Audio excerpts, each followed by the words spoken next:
अस्सलाम वालेकुम वरहमतुल्लाह। नफीस अहमद कासमी मुखातब हूँ। उम्मीद करता हूँ आप बाफियत होंगे। आरएसएस का क़याम क्यों हुआ, कब हुआ, किस सन में हुआ, कुछ बातें हैं आपके सामने रखने की कोशिश करता हूँ।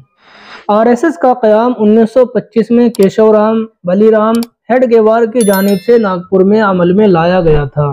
इसका मकसद हिंदुओं को मुत्तहिद करना और भारत को एक हिंदू मुल्क में तब्दील करना था। इसके लिए आरएसएस ने मुख्तलिफ शोबाहाई ज़िंदगी में दर्जनों तंजीमें कायम की।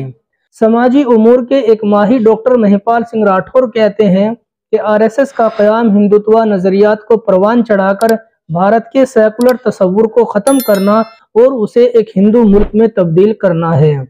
डॉक्टर राठौर कहते हैं कि आरएसएस खुद ये दावा करती है कि आरएसएस एक सकाफती तंजीम है, लेकिन हकीकत ये है कि बीजेपी उसकी सियासी शाख है। आरएसएस का खुद ये भी दावा है कि वो हिंदू तहजीब की सकाफत का तहफ़्फ़ुज़ कर रही है। अगर हम तज्ज़ियाकारों की बात को माने तो तज्ज़ियाकारों के मुताबिक भारत में हिंदू की इजारादारी और बरतरी हासिल है। खुद आरएसएस का भी नज़रिया यही है और इसी वजह से इसे हिंदुत्वादी कहा जाता है। डॉक्टर महिपाल सिंह राठौर आगे कहते हैं कि आरएसएस के कारकुनों को जिस्मानी और ज़हनी दोनों तरीके से तरबियत दी जाती है।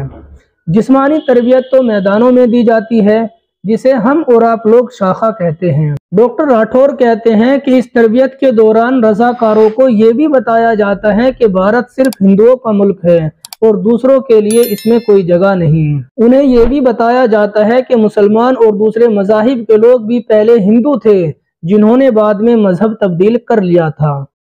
आलोक मोहन इन बातों की तायद करते हैं और कहते हैं कि आरएसएस का मकसद ही इस मुल्क को हिंदू मुल्क बनाना है और वो इसमें पूरी तरीके से कामयाब भी हो रहे हैं। भारत में आरएसएस के ज़ेरे इंतज़ाम मुतअद्दिद ज़िली तंजीमें काम कर रही है। ये तंजीमें रिफाई काम, सफाई सुथराई वगैरह के कामों में खूब मुतहर्रिक है। खुद आरएसएस का दावा है कि उसके कारकुनों की तादाद मिलियन में है और ये बगैर मुआवजे के काम करते हैं।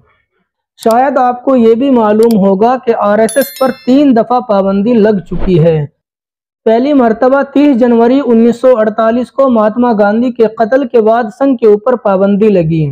संघ के एक कारकुन नाथूराम ने गांधी को इस बुनियाद पर कत्ल कर दिया था कि वो भारत में अदम तशद्दुद का फरोग चाहते थे। दूसरी दफ़ा साबिक वज़ीर आज़म इंदिरा गांधी ने 1975 में संघ पर पाबंदी आयद की थी। तीसरी दफ़ा 1992 में बाबरी मस्जिद के शहादत के बाद इस पर पाबंदी आयद कर दी गई थी। बाज़ लोग ये भी कहते हैं कि पूरी बीजेपी आरएसएस के कारकुनों से ही भरी पड़ी है। भारत के मौजूदा वज़ीर आज़म भी आरएसएस में कम व बेश 8 साल की उम्र में शामिल हो गए थे और मौजूदा गृह मंत्री अमित शाह भी बहुत छोटी सी उम्र में आरएसएस का हिस्सा बन गए।